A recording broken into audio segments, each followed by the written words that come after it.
안녕하십니까. 세상을 바꾸는 10분 세바텐 권지현입니다. 요즘 일본이 옛날 같지가 않습니다.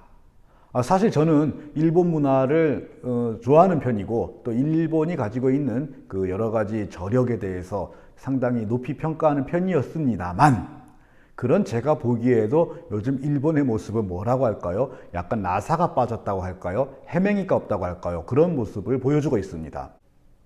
어떤 분은 일본의 매뉴얼 문화가 그 한계에 부딪힌 거다, 이렇게 이야기들을 하십니다. 그런데 더 큰 문제는 이 매뉴얼 문화가 한계에 부딪힌 게 아니라 그 일본이 이 매뉴얼을 지키는데 자꾸 실수를 하고 있다는 겁니다. 사실 그동안 일본의 이미지는 일을 굉장히 꼼꼼하고 야무지게 처리하는, 그러나 좀 융통성이 부족하고 굉장히 딱딱하다, 그런 이제 느낌을 주는 나라였습니다. 그런데 요즘에 이 코로나 사태에서 일본이 보여주는 모습은 일 처리 자체가 자꾸 빈틈이 생기고 곳곳에서 매뉴얼이 안 지켜지면서 어이없는 실수를 자꾸 저지른다는 겁니다. 즉, 매뉴얼을 너무 경직되게 지켜서가 문제가 아니라 이젠 그 매뉴얼조차 지키지 못하고 있다는 뜻이죠. 어쩌다가 일본이 이렇게 되었을까요? 물론 이렇게 말씀하시는 분도 있겠습니다. 아니, 일본이 어떻게 되든 뭔 상관이냐, 이렇게 말이죠. 하지만 일본이 문제가 생기는 게 결코 우리와 무관하지 않습니다. 옆에서 커다란 배가 침몰하는데 그 옆에서 그 소용돌이에 전혀 영향을 받지 않을 것이다 라고 믿는 것도 굉장히 어리석은 일이죠. 더구나 우리나라는 1000년 전부터, 즉 장보고 시절부터 이미 일본과 중국 사이에 있는 그 지정학적 위치를 잘 활용해서 번영해 왔습니다. 그건 지금도 변하지 않았습니다. 그래서 가능하면 일본도 중국도 그 몰락하지 않는 것이 우리에게 유리합니다. 그런데 일본이라고 하는 거함이 침몰하고 있다면 이건 우리에게도 큰 문제가 되는 거죠. 또 하나, 공교롭게 좋은 일이든 나쁜 일이든 일본에서 어떤 일이 일어나면은 그거는 10년 혹은 20년 뒤에 꼭 우리나라에서도 마치 대자비처럼 나타나곤 했습니다. 따라서 우리는 일본이 어떤 이유에선가 무너지고 있다면은 그걸 그냥 옆에서 박수를 치거나 고소해야 할 것이 아니라 거기에서 빨리 우리가 대비해야 될 어떤 문제점을 찾고 대비를 해야 할 것입니다. 그 점에서 제가 주목해 본 것은 바로 일본이 수십 년 동안 저출산 고령화 사회를 겪어왔다는 것입니다. 30년이 넘었죠. 생산 가능 인구가 줄어든 지 오래입니다. 더구나 일본은 세계에서 가장 여성의 권리가 열악한 나라에 속합니다. 그래서 그 생산 가능 인구가 계속해서 줄어드는 상황에서도 어떻게 해서든지 남성 위주로 이 모자란 인력을 채우려고 했던 것이죠. 그러다 보니 자질과 능력이 충분히 검증되지 않은, 옛날 같으면 절대 그 자리에 앉히지 않았을 그러한 젊은이들까지 그 자리에 앉게 되는 거죠.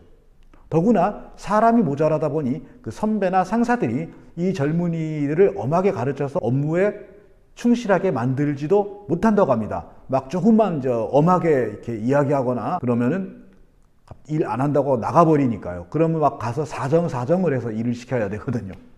그러다 보니 사회 곳곳에서 충분히 자질이 검증되지 않은 인력들이 배치되어 있는 것이고, 여기에서 매뉴얼이 계속해서 누수 현상을 일으키고 있는 것입니다. 그게 오늘날 일본이 보여주고 있는 서서히 침몰하고 있는 모습의 본질입니다.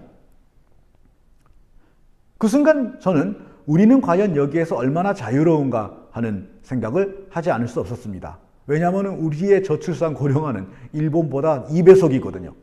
일본의 이 저출산 고령화는 합계 출산율 1.3에서 1.4를 30년간 이어온 것입니다. 그러면서 서서히 물이 차면서 배가 가라앉게 이른 것이죠. 그런데 우리는 현재 일본보다 훨씬 더 큰 구멍이 뚫려서 물이 들어오고 있는 상황입니다. 합계 출산율이 0.9, 이전에 0.7을 이야기하고 있으니까요.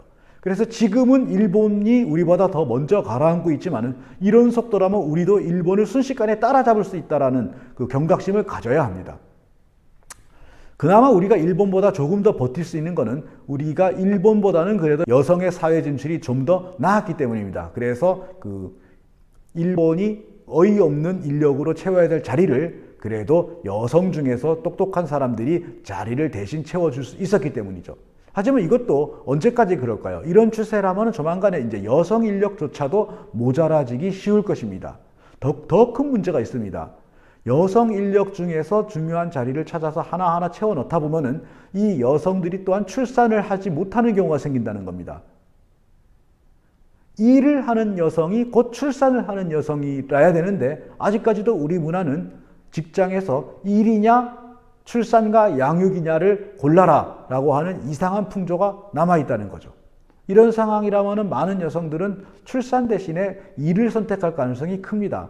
왜냐하면 출산을 하고 양육을 하는 일이 사회적으로 그다지 높은 평가를 받고 있지 못하고 있거든요. 그러니 우리나라의 이 저출산 현상은 앞으로 점점 더 심해질 수밖에 없습니다. 심지어 많은 젊은 여성들이 출산은커녕 결혼은커녕 연애조차 기피하고 있습니다. 결혼과 연애를 기피하는 까닭이 가부장적인 관행이라든지 여러 가지 억압이라든지 이런 게 아니라 심지어는 위험해서 남성 파트너를 믿을 수 없어서라고 하는 어이없는 이야기까지 나오고 있습니다. 여성을 무섭게 만드는 사회인 거죠. 출산을 두렵게 만드는 사회인 거죠. 만약에 어떤 사회에서 중요한 역할을 맡아서 일을 한다면은 출산과 양육은 포기해야 되는 사회가 되고 있는 거죠. 이런 상황에서 우리가 과연 옆에서 침몰하고 있는 일본호를 보며 박수를 치며 손가락질을 할 수 있을지, 언제까지 그렇게 할 수 있을지 굉장히 의심스럽습니다. 솔직히 말하면 두렵습니다.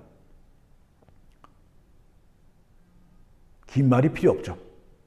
여기까지만 말씀드리겠습니다. 사바텐의 권재원이었습니다.